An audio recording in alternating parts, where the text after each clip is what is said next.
Hello, it's Nienke here from Nienks.com. So this is video number 2 of this month's card kit. If you have purchased the kit from me, then this will be our second card. And I'm going to use the Penguin Play stamp set and also just one little die cut from the Pretty Pillow Box dies. Now, if you have the kit, then that piece is already die cut for you. Now, I'm going to show you, I'm going to make a birthday card today, but this will be an alternative to the card I made today. So if you purchase the kit and you also want to make all of them Christmas cards, then you can do this. Just do the same as we did in our first video, do the side just with the snowflakes, and then do this design. I decided I want to make a birthday card with the same design, so I'm going to demonstrate that one. But if you want to make a Christmas card out of yours, then you are welcome to do that. So in your kit, you will find your card base. If you don't have the kit, it's a normal standard 5.5 by 8.5, scored at 4.25 card base. And I'm going to start by stamping the little stars because I'm going to make this a birthday card. This is the little star that is in here, that cute little one there, and I thought that would fit perfectly with that. Let me just get some grid paper. So if you hear any noise in the background, the girls are home and they are each doing their own thing, but there might be some noise coming from them.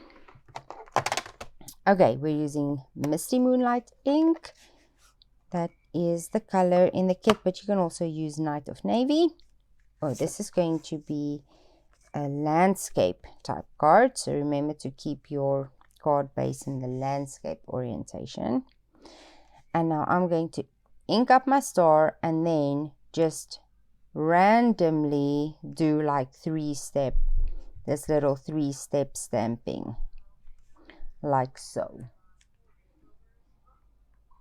So stamp a full one and then just do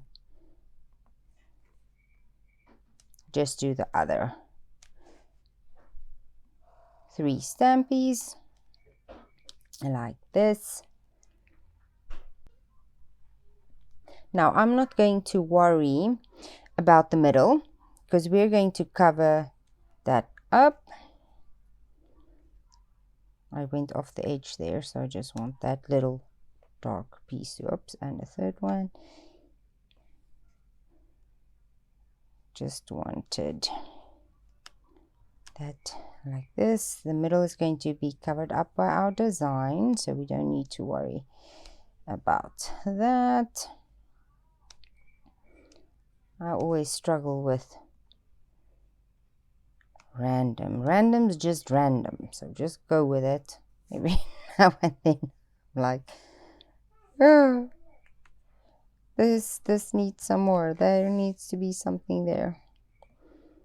I'm also just turning my cardstock a little bit. You can do whichever way you want. You can also rotate your block so that your stars are not all going the same direction. Do the top over here.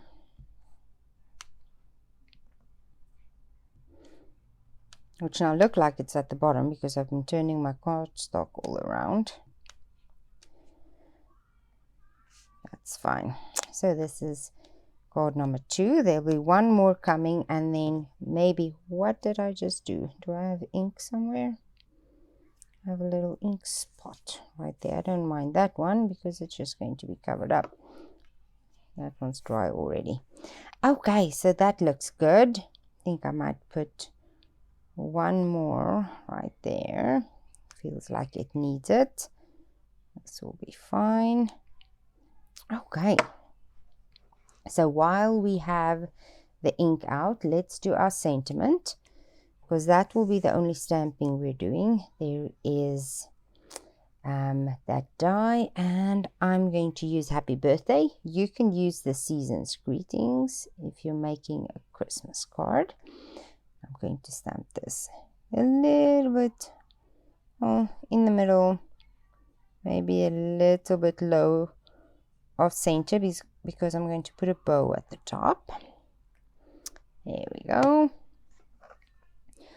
I'm going to pack this, put this away before I stick anything else in it. Nothing on my hands. Good. Okay, so that's that done.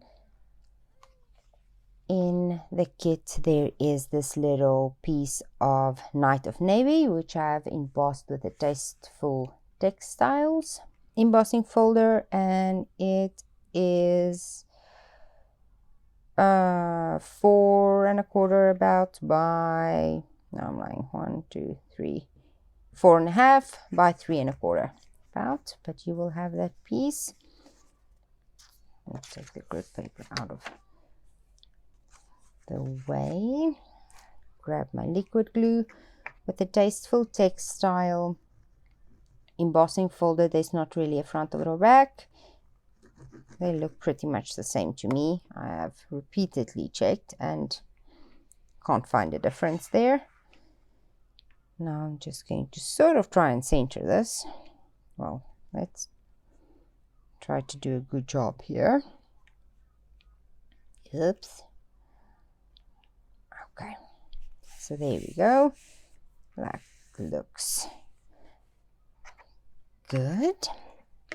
And then you will also have 2 strips of designer series paper in your kit. I think this one will be 4¼ by 1, and this I think is 4 by 3/4 maybe. So the thicker, longer one I'm going to put at the top, and this one I'm just going to angle at the bottom like this. So what I found is it's sometimes easier just to add, like, if you want to offset it like this, first add the 2 glue the 2 designer series paper pieces together, and then glue them both to the card so that you know where you want your placing of your DSP.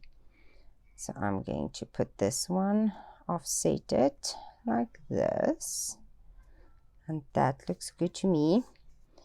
As soon as that grabs, you can go ahead and add glue to the entire piece at the back. You can also add them individually if you want. I just find this is easier.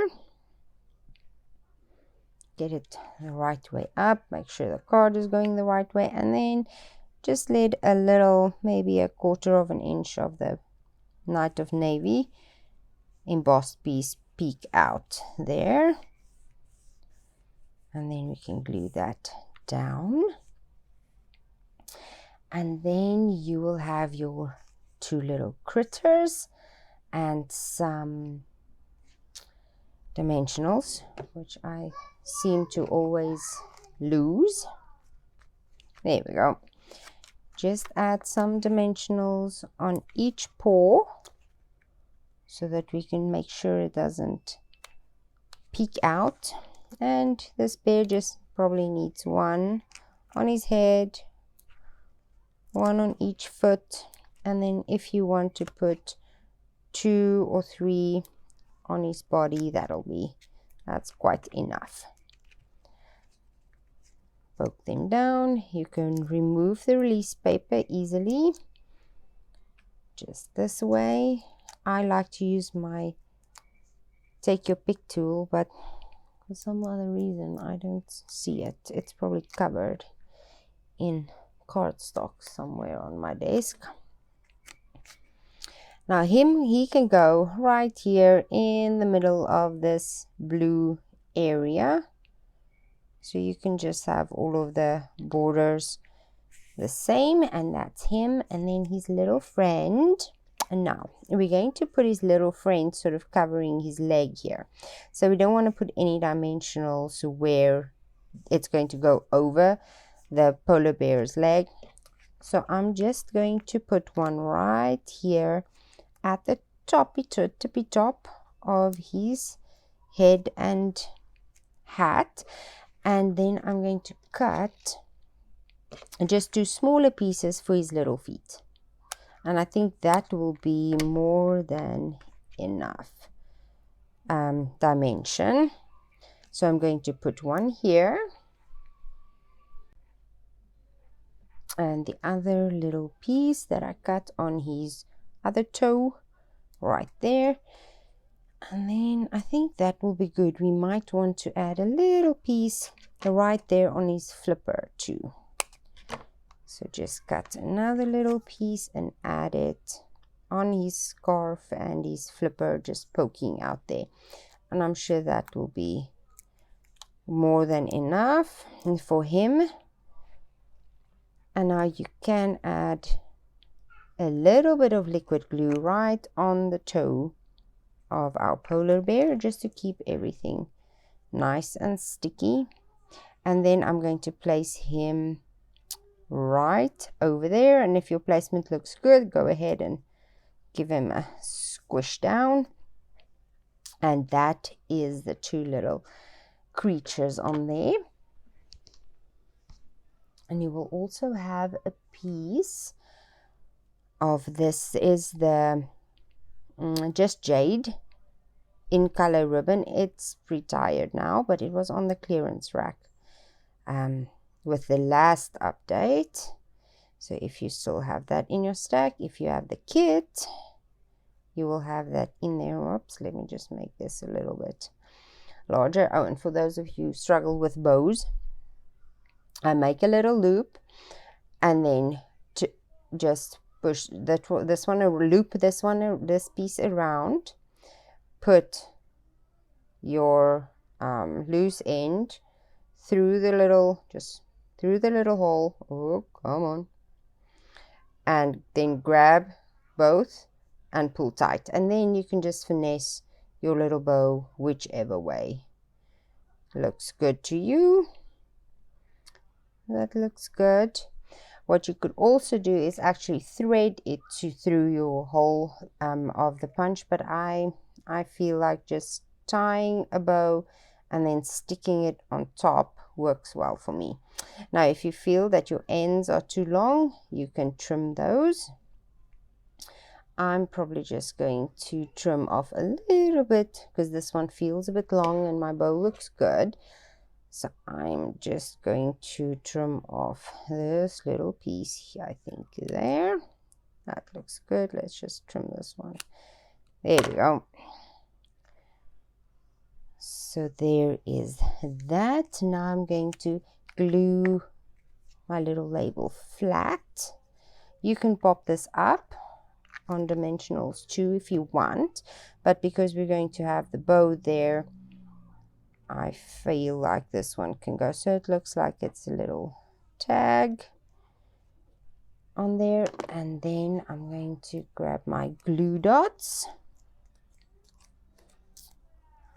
and just stick the back of the knot into the glue dot, pull it off. Then you have picked up your glue dot on your bow, and then just add that to your project where you want it, like that.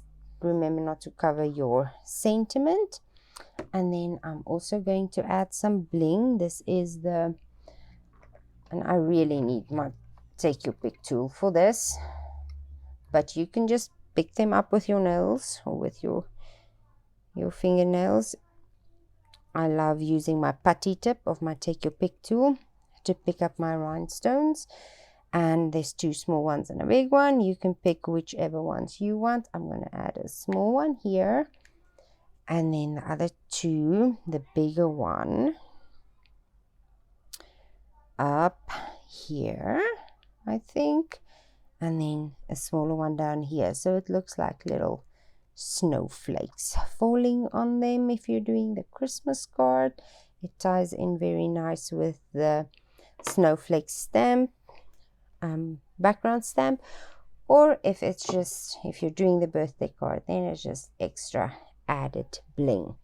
So there we go. That is our card number 2 of our kit. There will be one more coming, and for those of you who purchased my bonus kit, there will be a 4th project, which is our bonus project.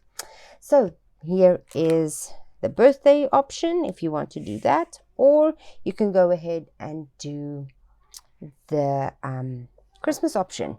That's what you like. Okay, so we'll just see you with card number 3 in the next video. Bye bye.